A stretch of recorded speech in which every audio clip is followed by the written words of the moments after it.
Hello guys, this is Street Service TV and welcome back to my channel. But before I start the devotion guys, I would like to shout out the parang personal channel na napunta rito at nag-join sa devotional. Shout out and God bless sa mga members ko, to Heart Consolan, Mami Rose Clark, Vlog, uh, Yang TV, Pimber Topo, Connie Vlog. Shoutout na rin sa mga estudyante at mga friends na pumupunta rito.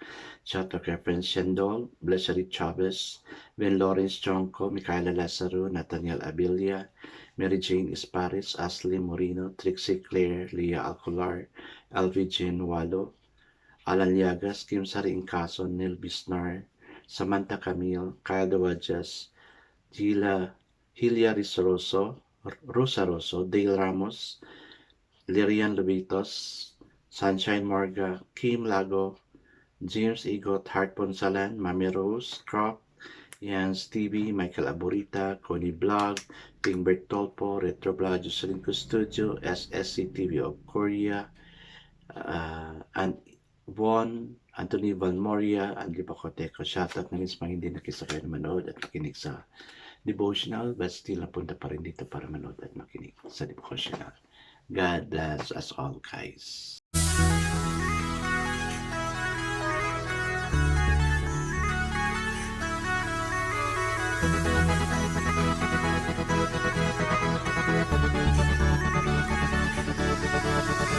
Rich TV, where you heard it, number one is on the top.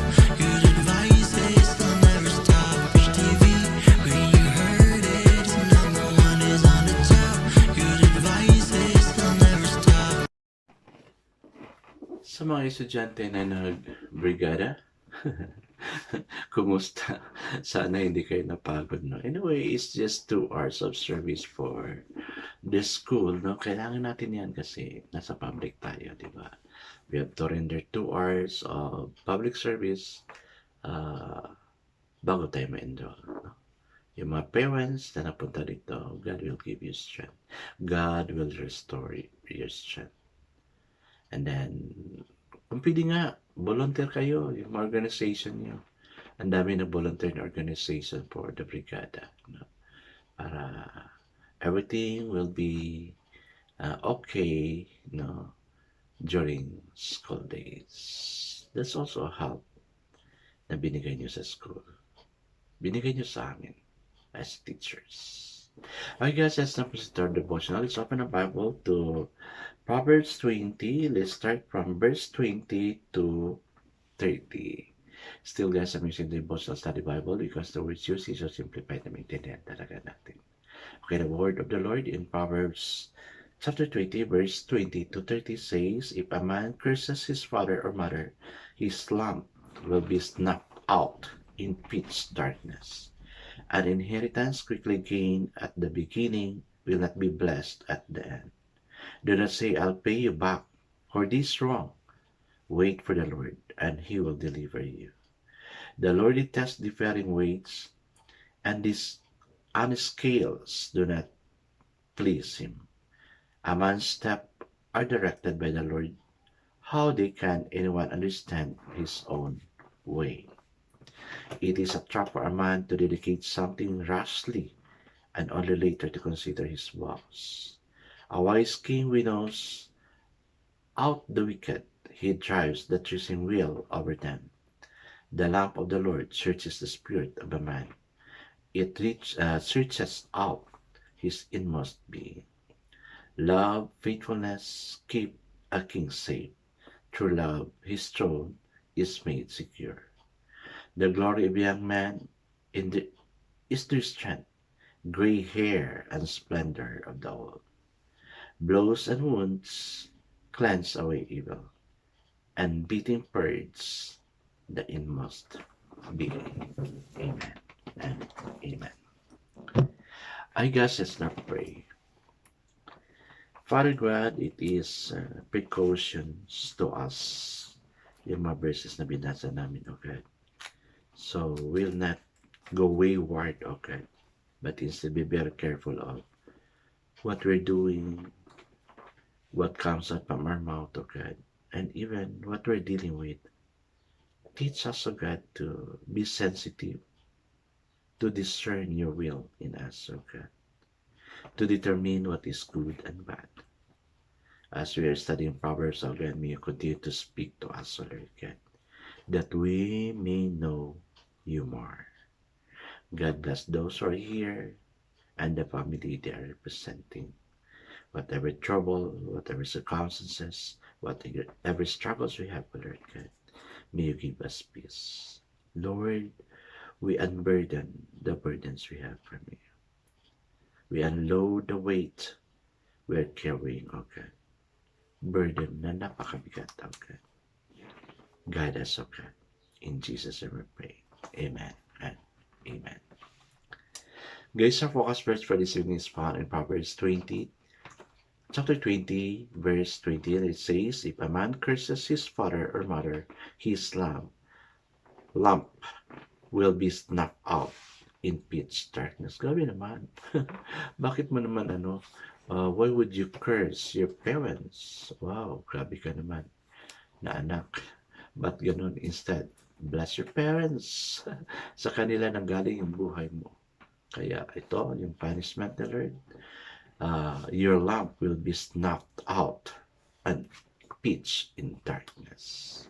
So the title of our devotion for this evening, guys, is Children, Beware.